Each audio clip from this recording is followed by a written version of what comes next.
وأشهد أن محمدا رسول الله وأن عيسى عبد الله ورسوله. Dugaan ang kagabbara Allah melihatkan jerit raganan baya Nabi Muhammadis ergama tausani onne namane arraba kiyya ragamba Yesusis ergama Rabbi gabricha Rabbi male Yesusis ergama Rabbi fi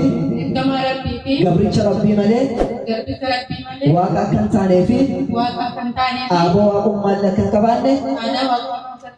abo aku malaka kabane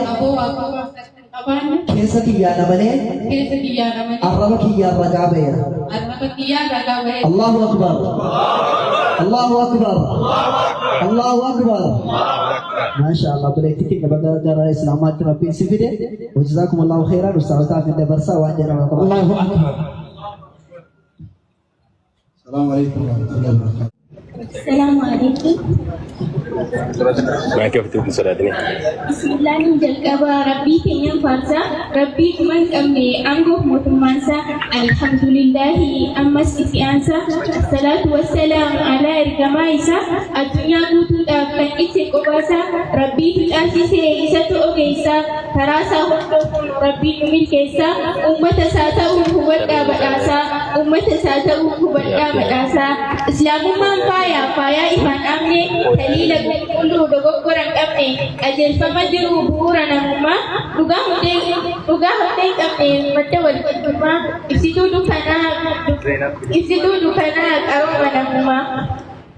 Islamu mali rahu bande Rabbiti amanu to kita indi amne ergamata manu isa tunu kenne ahdan rakamne Muhammadi kenne datti amanu oso addan bakne salata salanne somane hoji gari wajjana Rabbiti hirkenne jannata nukennu Rabbi wada sene ya gare shahada heddu galatoma kapson kesan fide kuno bilisumma dirti nurah kaftan hakko tagarkuma sababan utatan arguf islamuma gare shahada jechuun gaachana islama loltuu baay'ee babaalee isaan islama lolchi isaanis jira quraanaan hoggana baay'ee dabbochi waraanni islama anu booji'ameen seene islaamummaa jecha isaa dhagahee mooticha aalamaa onnee too booji'een fudhe islaamummaa Allahu akbar warra qalbii cufaa kan sobaarra gadu warra dhugaa isee kijibaan baroodu dukkanaan jiraataa beekaatti of yaadu sammuu keessi qaqaaqsaniifaa wal gaadu warra haqa diduu osoo ija gaddu onneen isaanii cufaatiin qolleen fudhatu bishaan keessa taa'ee fidee sarraabbatu dubbisuu hin argu humaatti mul'atu Dubbisuurraa gorii dubbisuutti gorii isa kami dhugaan isa kami darbii dhugaan qalbii gorii dhugaanis wal barii guyyattii jabduu guyyaa gala qabrii lubbuutee tiffadhu lubbuutee baraarii yaa ayyuhannaas ka xiqqaa fi guddaa dhaamsa xiqqoo qabaa ergaa nama hundaa tarichi dhugaan daandii rabbii guddaa islaamummaa qofaa siraatal mustaqiimaan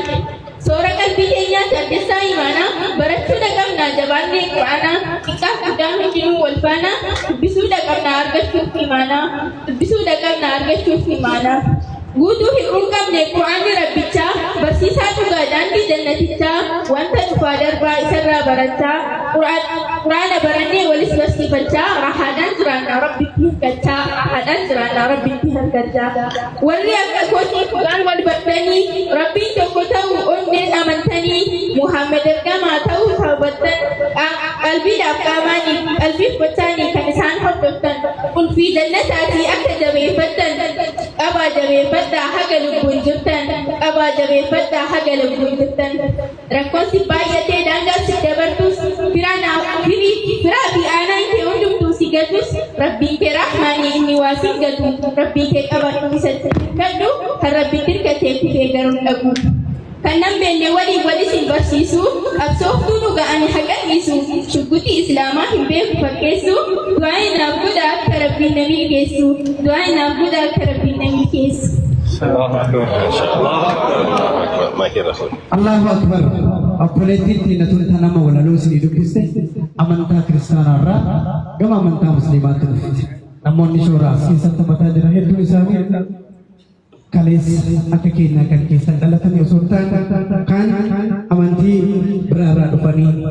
rabbiin gaa beekumsa dabalee siif haa kennu jennaani. Allahu akbar. Kanatti aansuudhaan egaa sagantaa kana yeroo isaa dhannee jirra haa ta'u malee